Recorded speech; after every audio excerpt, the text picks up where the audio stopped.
Before we get into today's video, I wanted to talk about one of the best ways to save money on Evony packs today.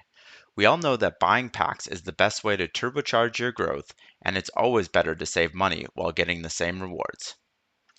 From August 6th to September 3rd, US customers can get 20% back on all Evony purchases made through the Amazon App Store. To take advantage of this awesome deal, follow 3 simple steps. Number 1.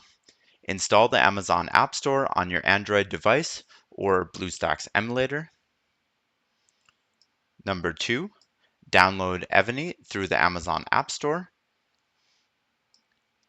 And number 3, purchase packages in Evony to get 20% back in Amazon coins.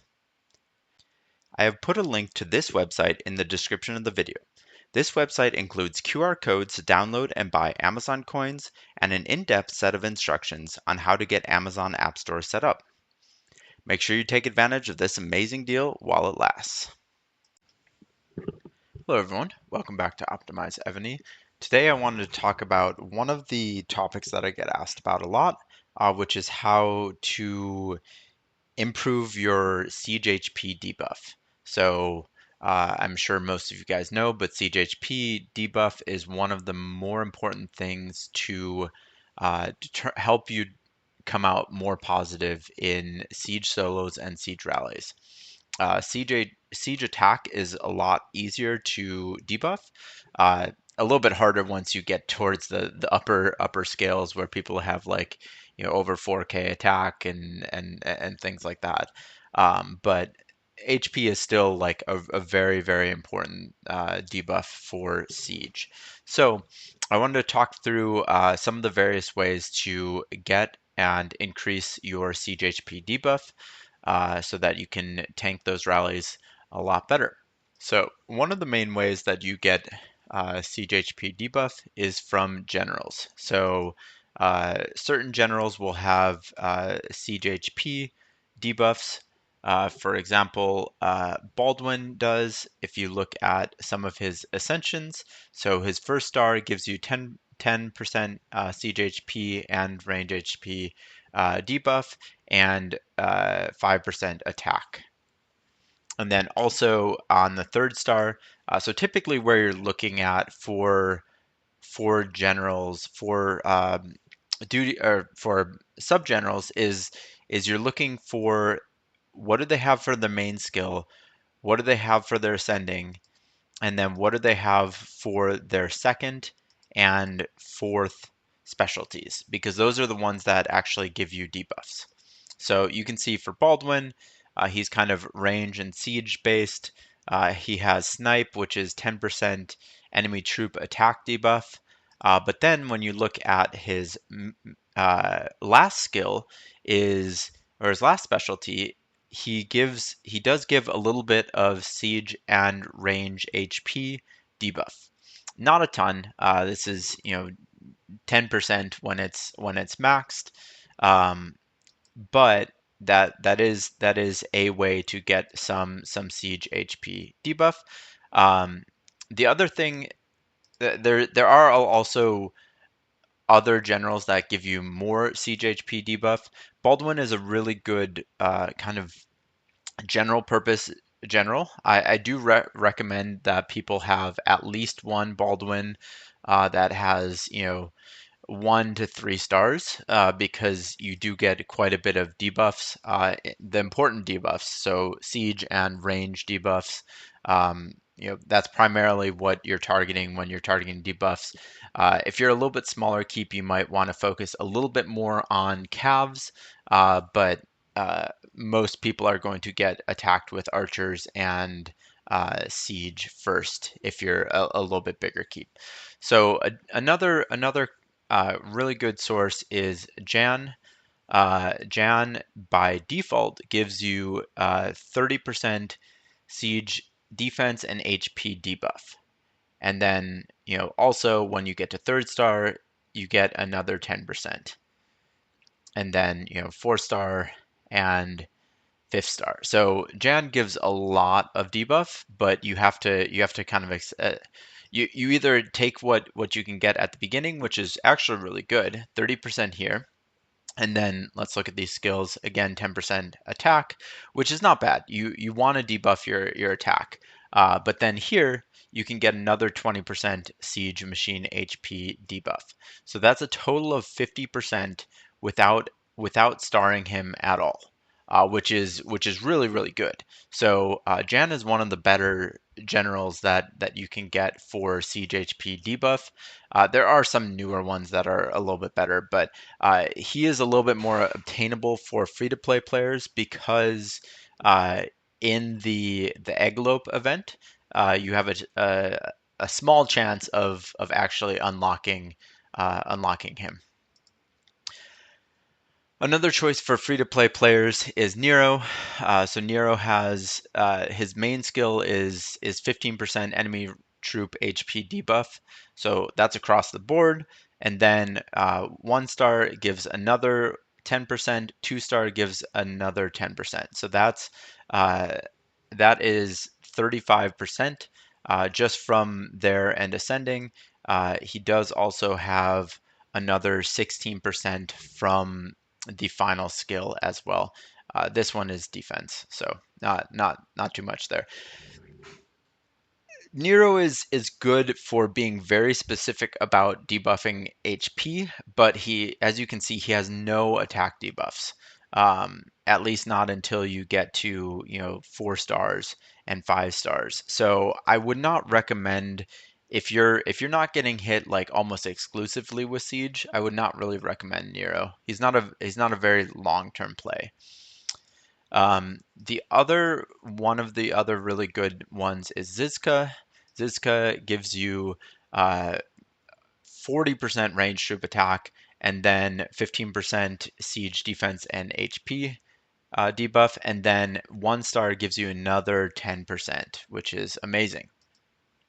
Nordic Barbarian King, he'll give you 10% here and then 20% here. So that's a total of 30% there. And then his I don't think his skills do anything there.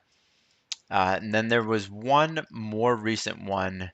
I don't know if I actually have put him in yet, but Simone here gives uh, 30% siege defense and HP, and then unfortunately you kind of have to get down to the 4 and 5 stars again to really get a little bit further on there. But I mean, this is really strong as just a basic general. You don't have to max him. You don't have to get to 1 to 2 or 3 stars to really get the benefit. Then you get the attack there again, and then here you get additional siege HP debuff. So there's a lot of different generals that will give you that. I'm not going to go through every single one because that would take all day. But that is one of the main ways that you do get siege HP debuff. The other way that you can get siege HP debuff is through gear. So you might have noticed on my Baldwin, I had a very specific setup here where I was using the Sassian braces, which give 20% siege HP debuff. And then, I have these ones set up for additional attack and additional siege attack. The Augustus leg armor also gives you another 25% siege machine HP debuff, so that's another good thing there. None of the free gear gives you any siege HP debuffs. Let me find some of the other gear. There are a few of the lower tier gear, the conquest gear, that do give pretty significant benefits. So for example, again, we're looking at the Aztec round shield. You get a 30% here. And then this is one of the most important pieces for Siege HP debuff, which is the Han Dynasty leg armor. You can see I had refined it for mount HP, but because I had used it as on my mount general, but then when I needed additional Siege HP, I switched this to a sub. One thing to note is that you can amplify this gear to get additional Siege HP. So for example, for this one, you can get an additional 3 per amplification. I don't really think that that's worth it because you need those amplifications for buffs and things that are going to help you all the time, not just when you're attacked by siege. I think that's primarily the gear that can help.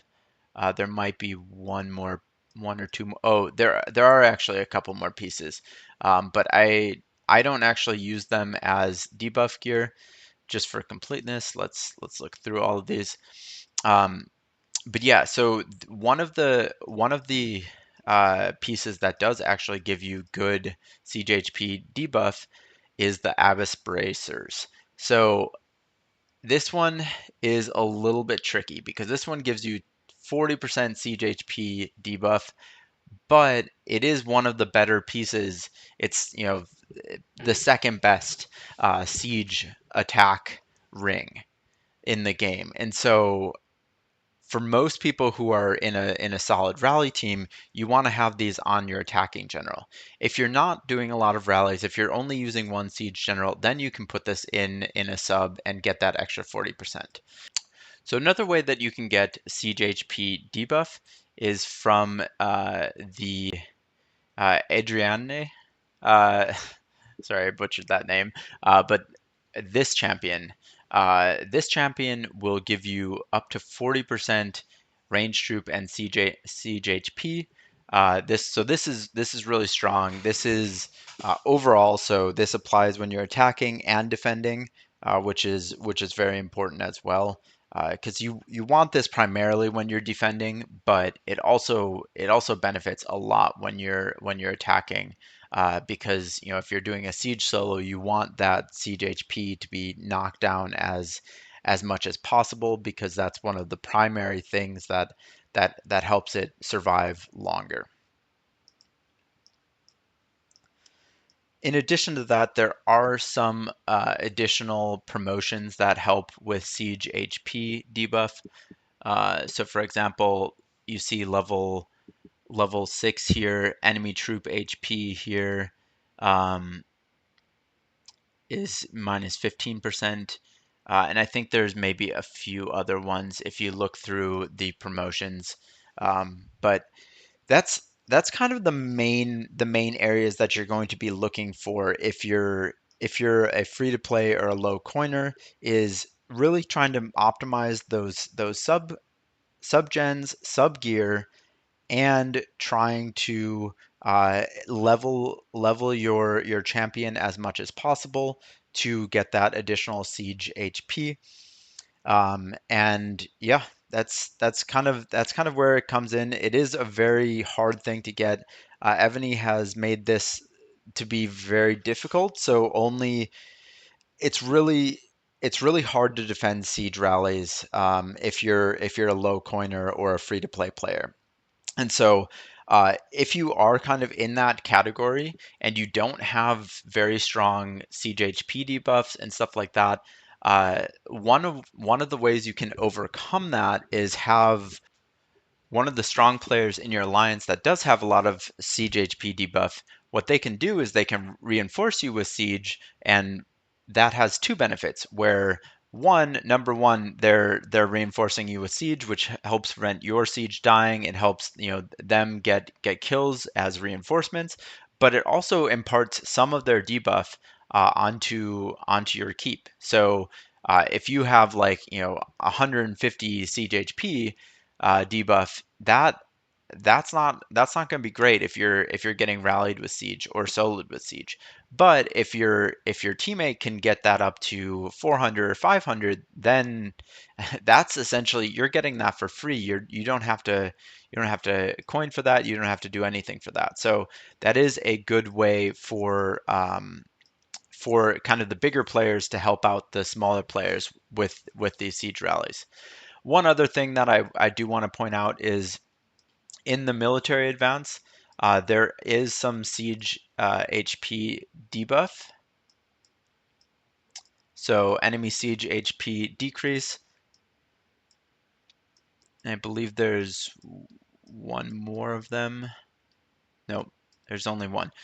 So there is some that you can get from research as well, but I kind of assume that if you're going to be a strong PvP player, that you're just going to have this military advance, the important ones, the debuffs and the buffs maxed out. That's kind of table stakes for being a strong PvP player.